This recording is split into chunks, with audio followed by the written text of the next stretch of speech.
लेकिन एक ही विनती करता हूं आपसे, चुनाव हो या ना हो, अगर आपको लगता है major general GD Bakshi, colonel RS Singh, Sushil Pandit, Narottam Mardan, professor Kapil Kumar, professor Pawan Sinha, Ankush Sharma, ये तमाम सारे लोग जो अपने अपने जीवन में जो उनको करना था किया, आज इनमें से कोई ऐसा नहीं है जिनको दिन में 5 बार मारने की धमकी न मिलती है। कभी कोई गुजरात में पकड़ा जाता है हथियारों के साथ में, कभी कोई दिल्ली के अंदर पकड़ा जाता है, कई बार कुछ हुआ भी तो उसको हमने पब्लिक में नहीं लाए ताकि लोगों को यह न लगे कि ऐसा होने वाला है। कई घटनाओं के बारे में हम सार्वजनिक मंच से जिक्र नहीं करते, हम डिमोरलाइज नहीं करना चाहते किसी को, लेकिन हमारी मुहिम नहीं होती।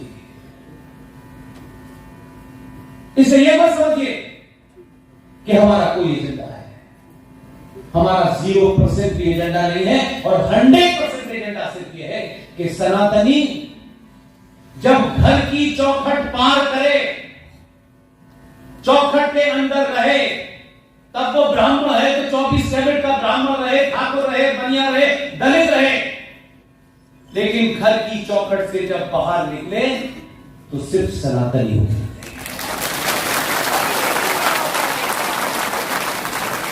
आप खूब लड़े, जो दिल चाहे करना है करें। इतने लंबे कालखंड में आप यहां तक क्यों पहुंचे, ये दुर्दशा क्यों हुई? आप सरकारों की तरफ भीख मांगते हैं, सरकार आप बनाते हैं, सरकारों को जिताते आप हैं, जीएसटी आप देते हैं, इनकम टैक्स आप देते हैं, लेकिन सरकार आपके आदमी के मरने पे एक कंडोलेंस मीटिंग भी नहीं करती, एक चिट्ठी भी नहीं भेजती है।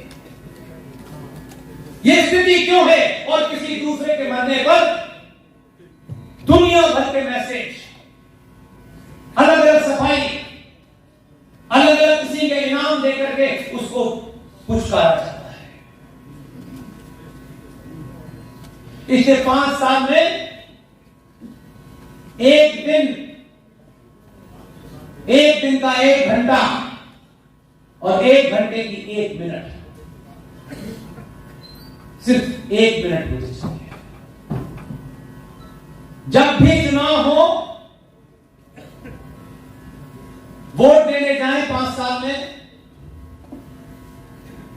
जब वोट देने के लिए उस पर ठप्पा लगाने वाले हो, तो मन में एक ही प्रश्न अपने आप से पूछिए कि ये वोट मैं अपने जाति भाई को दे दूं क्योंकि पंडित जी खड़े हैं, ठाकुर साहब खड़े हैं, यादव खड़ा है, मैं वोट किस लिए दे रहा हूं? इस वोट देने का मेरा मकसद क्या है? सब दे रहे तो मैं भी दूंगा। आप 95 करोड़ में से 25 करोड़ भी ये तय कर लेंगे वोट देने से पहले कि मैं सनातनी हूं और सनातन को बचाने के लिए वोट दे रहा हूं, किसी और पे नहीं। आपका वोट उन परिस्थितियों में जो भी उसके नजदीक होगा वहां तक पहुंचेगा। 1 बार दीजिए, 2 बार दीजिए, 3 बार दीजिए, 4थी बार हिसाब ले लीजिए कि हमने तुम्हें वोट इसलिए नहीं दिया है कि जो चौराहे हमारे बहन बेटी की इज्जत लूट रहे हैं, उनके लिए 5,500 करोड़ का बजट चला करके आप सेक्टर कमीशन की तरह उनको हजारों करोड़ों का स्कॉलरशिप दे रहे हैं। पूछिए सवाल उनसे पूछिए सवाल कि हमने वोट इसलिए नहीं दिया है कि मेरी आंखों के केंद्र, मेरी शक्ति के केंद्र, एनर्जी के केंद्र, उन केंद्रों पे चढ़ाने वाला काम अरबों खरबों रुपया आता है, सरकार मंदिरों से सारा पैसा ले जाती है, बिगमन ले जाती है, और उसी से निकिता के हत्यारों को स्कॉलरशिप दी जा रही है, उनका घर बसाया जा रहा है। बंगाल में हजारों हिंदू बेटियों का सुहाग लूटने वालों का घर बसाया जा रहा है। यह सवाल आप नहीं करेंगे तो कौन करेगा? देश के सारे मंदिरों का अधिग्रहण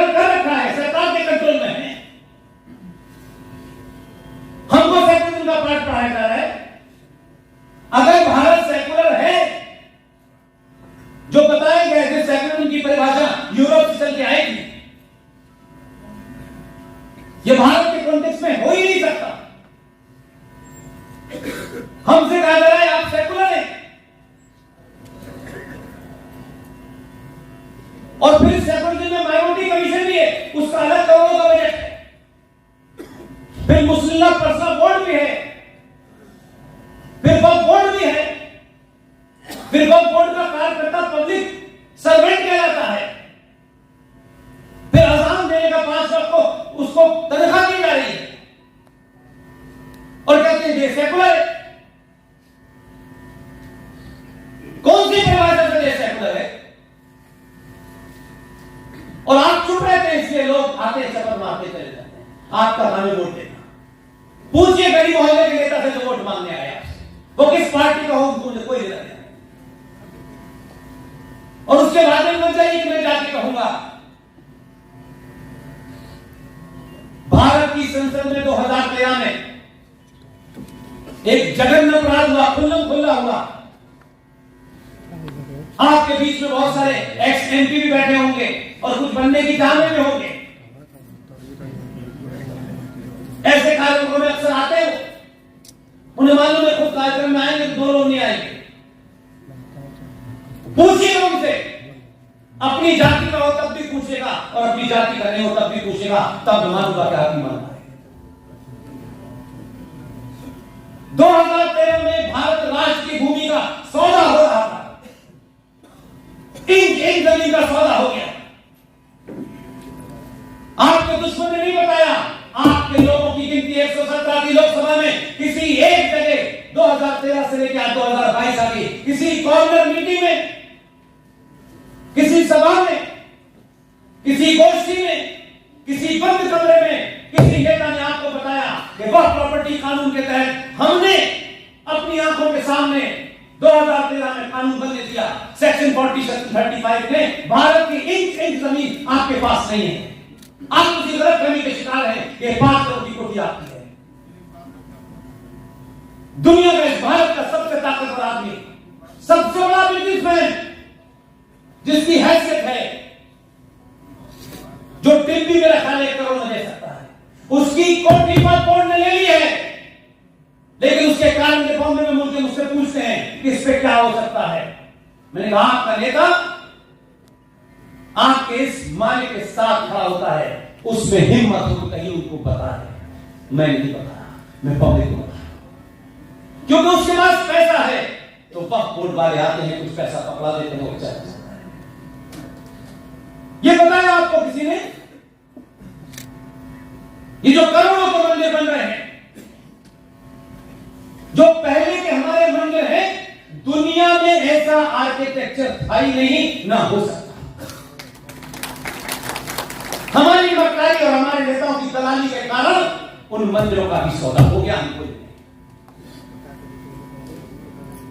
42,000 मंदिर भारत के, इतने ऐसे महल के मंदिर कि मैं कहता हूं कि दुनिया अगले 1000 साल तक भी तरक्की कर ले तब भी उन मंदिरों जैसा आर्किटेक्चर नहीं बन सकता। अपने स्वार्थों के चलते, निजी सत्ता की भूख, अपने लोगों को गुमराह करने वाले लीडर गद्दार